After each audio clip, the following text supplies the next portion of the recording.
Hello, welcome to another vlog. As you can see, I have two guests with me. I have Kavi and Beth. Beth is back by popular demand from the last vlog, if you saw it. This vlog is meant to be about university style working, but I realised that me sitting in front of a camera and telling you about my course wouldn't be relevant to a lot of you coming to the LSE. So I've devised a little game show type thing where I'm going to ask questions about our courses and we'll write our answers on these pieces of paper, and you can see how the different courses differ. Okay, so the first question is, what course do you study? Can you answer this question? Not at all.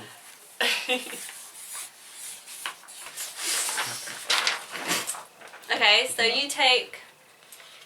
Maths with economics. And so you take two... Expand. Yeah, so it's mainly like a maths degree, but I do an economics module on the side. The economics that we do kind of changes in each term. We do micro in the first term, macro in the second term.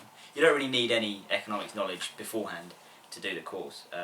Just helps if you like maths. Okay.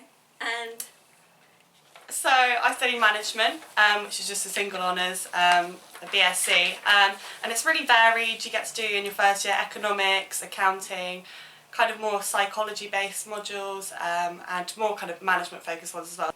And I take social anthropology. You probably heard a lot about this if you've watched my other videos, so I won't go into it in depth.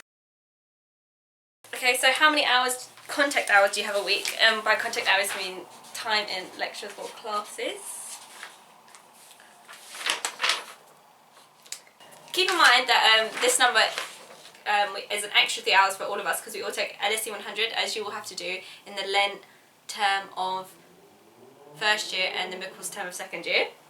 So the 15 hours includes my LSE 100, and then I have 12 hours which is split between 2 hours of lectures per course. I have 4 courses, and then one 1 hour class per course. But then what's really lucky for the maths and stats students is they have loads and loads of support in extra example sessions where the lecturers will go through extra examples and explain the really in-depth stuff of the questions, and they have lecturers and class teachers in the maths and stats support centre, which is where you could just drop in any time during a Tuesday, Wednesday, Thursday, and they'll just help you out with any homework problems you might have. It's really, really useful actually. Okay, I have 13 contact hours a week, which is usually a lecture and a class for each course I take. Yeah, I have 14 contact hours this term. With your contact hours, some lectures or courses might have 2 hour lectures a week, or just 1 hour a week and then one class for each of them as well. So it can vary as to what courses you take, how many contact hours you have. Next question is, how many modules do you take, which is courses? So I In take brief. 2 maths ones, 1 stats one, and 1 economics one. Okay, I take 3 modules that are compulsory for anthropology. I have an extra option that you can choose from anything in the LSE, so I take GV 100, which is political theory. So I take 5 modules as well, but with management there's a lot of half modules, so I take a lot more courses that add up to 5 modules in total. So there's 3 management modules that you have to take that are all different. You have to do accounting, maths, stats and economics, as well as the LSE 100. Okay, so the next question is, how often are you assessed?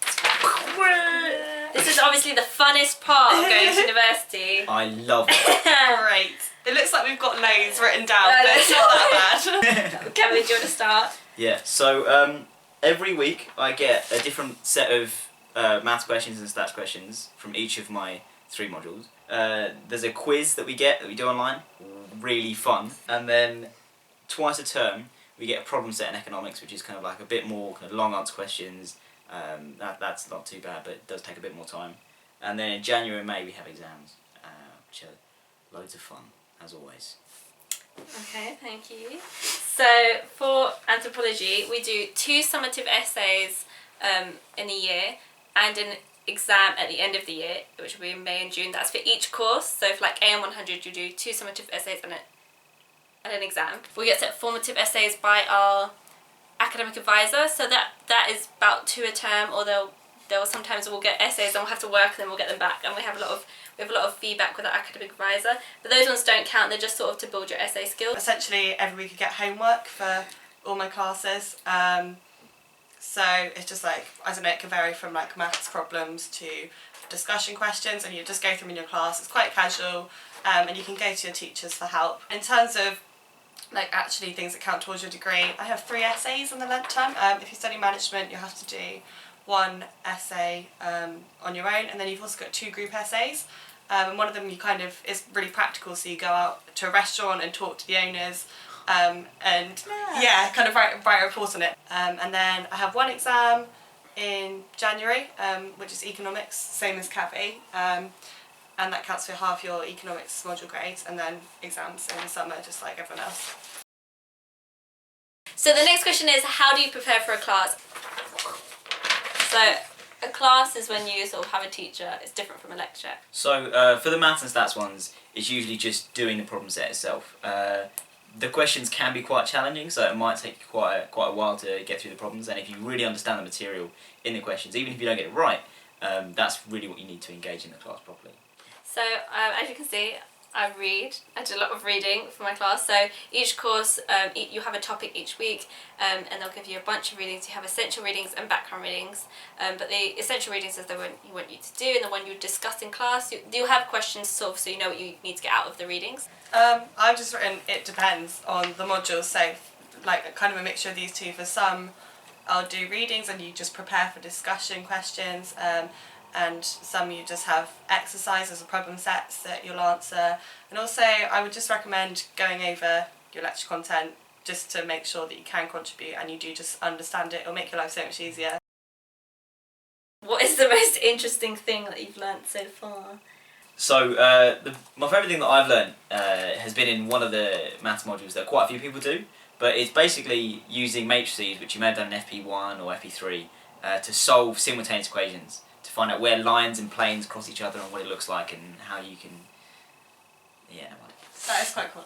I couldn't pick one because we learned such vast things, but I chose witches because that's a lot. I just wrote an essay on the question, has anyone seen a witch? I won't tell the answer.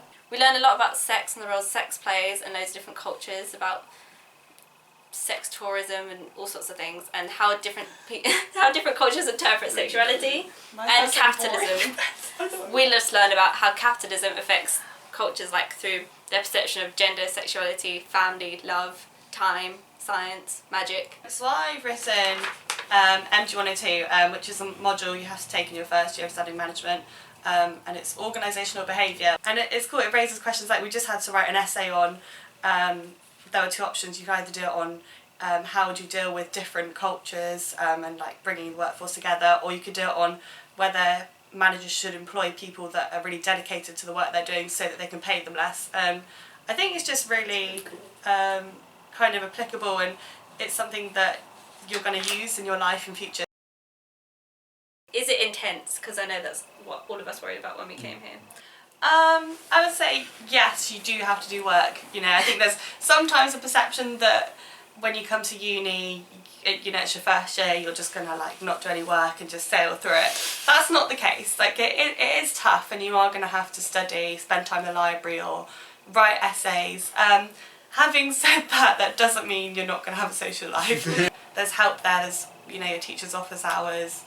You can email your lecturers if you need it. Yeah, I'm just gonna agree with Beth.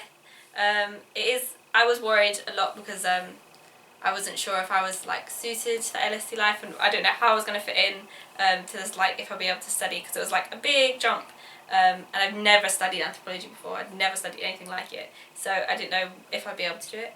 But you do. I definitely think that maths can be quite intense sometimes, and sometimes it can be quite easy just to get swept up in it all, and you can think, oh, I'm not quite sure what I'm doing. But I've got to say that revising in the library with some of my friends on my course has been so much fun, and some of my closest friends at the LSE have been people that I've been revising for January exams with, and kind of just spending time with them working on problems together. So yeah, it is a lot of fun.